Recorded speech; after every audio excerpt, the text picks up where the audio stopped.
एक वसी व अरीज सहरा के दिल में, जहां रेत के बेकरार टेले आसमान को छूते थे और सूरज की तपिश जिंदगी को चैलेंज करती थी, वहां एक गैर मामूली ऊंट रहता था जिसका नाम भी सहरा था।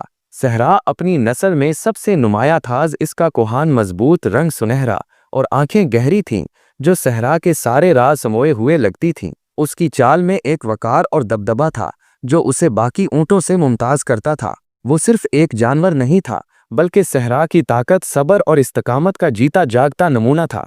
सहरा का मालिक यूसुफ एक बूढ़ा मगर तजर्बाकार और नेक दिल बदू था जिसकी जिंदगी का इन्हिसार सहरा पर था। यूसुफ उसे सिर्फ एक बोझ ढोने वाला जानवर नहीं समझता था बल्कि अपना वफादार साथी और खानदान का हिस्सा तस्वुर करता था। उनका रिश्ता सिर्फ मालिक और जानवर का नहीं था बल्कि एतमाद और मोहब्बत पर मबनी था। यूसुफ जानता था कि सहरा की बदौलत ही वो उस बेरहम सहरा में अपना वजूद बरकरार रख सकता है। सहरा रोजाना सुबह सादिक से शाम ढलने तक यूसुफ का माल असबाब अपनी पुश्त पर उठाए मीलों का सफर तय करता। दिन भर की मुशक्कत के बाद जब सहरा में शाम की सुर्ख लाली छा जाती तो यूसुफ अपने हाथ से सहरा को ताज़ा पानी पिलाता और खुश्क खजूरें खिलाता जो इसके लिए किसी शाही दावत से कम ना थीं।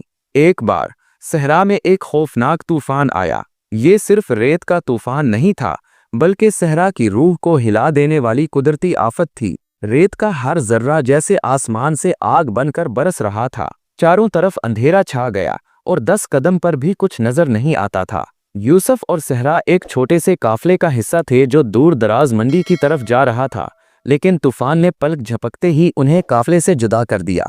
यूसुफ घबरा गया, उसकी उम्मीदें टूटने लगीं, मगर सहरा ने अपनी हिम्मत और अज़म को बरकरार रखा। उसने अपनी मजबूत और ताकतवर टांगों पर खड़े होकर तूफान की शिद्दत को बर्दाश्त किया और अपनी पुश्त को एक महफूज पनाहगाह बनाकर यूसुफ को अपने नीचे छुपा लिया। वो जानता था कि अगर उसने हिम्मत हार दी तो दोनों का वजूद मिट जाएगा। कई दिन और रातें वो उसी बेआबाद सहरा में भटकते रहे। पानी के चंद घूंट थे और खुराक के नाम पर खुश्क खजूरों के चंद टुकड़े। यूसुफ की जुबान प्यास से कांटेदार हो चुकी थी और उसके कदमों में जान नहीं रही थी। वो बार बार सहरा की तरफ देखता जैसे उसकी आंखों में एक मोजज़े की तलाश हो। सहरा अपनी फितरत के मुताबिक पुरसकून और सब्र का पैकर बना रहा। वो अपने जिस्म में जमा शुदा पानी के ज़खायर को इंतहाई एहतियात से इस्तेमाल कर रहा था और अपनी अंदरूनी कुव्वत पर भरोसा किए हुए था। उसकी आंखें मुसलसल किसी जिंदगी की निशानी को तलाश कर रही थी। एक सुबह जब सूरज की सुनहरी करने रेत के टीलों पर एक नई उम्मीद की तरह चमक रही थीं, सहरा ने अपनी तेज और तजर्बाकार निगाहों से दूर उफक पर एक सब्ज नुक्ता देखा। ये एक नखलिस्तान था।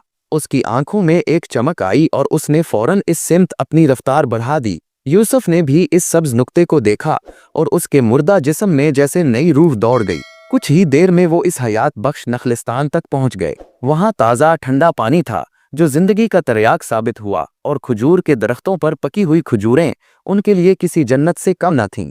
यूसुफ ने सहरा को गले लगाया, उसकी मजबूत गर्दन पर अपना सर रखकर आंसू बहाए। उस दिन उसे ये एहसास हुआ कि सहरा सिर्फ एक जानवर नहीं बल्कि एक हकीकी मसीहा है जिसने उसे मौत के मुंह से निकाला। वो सिर्फ इसका बोझ उठाने वाला नहीं बल्कि इसकी जिंदगी का बुनियादी सुतून था।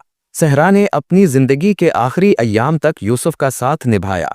वो सहरा का एक सच्चा और बहादुर शहजादा था जिसने साबित किया कि सब्र, हिम्मत, वफादारी और पुख्ता इरादा किसी भी नामुमकिन को मुमकिन बना सकता है। इसकी कहानी आज भी सहरा की गर्म हवाओं में गूंजती है और इन तमाम लोगों को तहरीक देती है जो कभी मुश्किल हालात में उम्मीद खोने लगते हैं।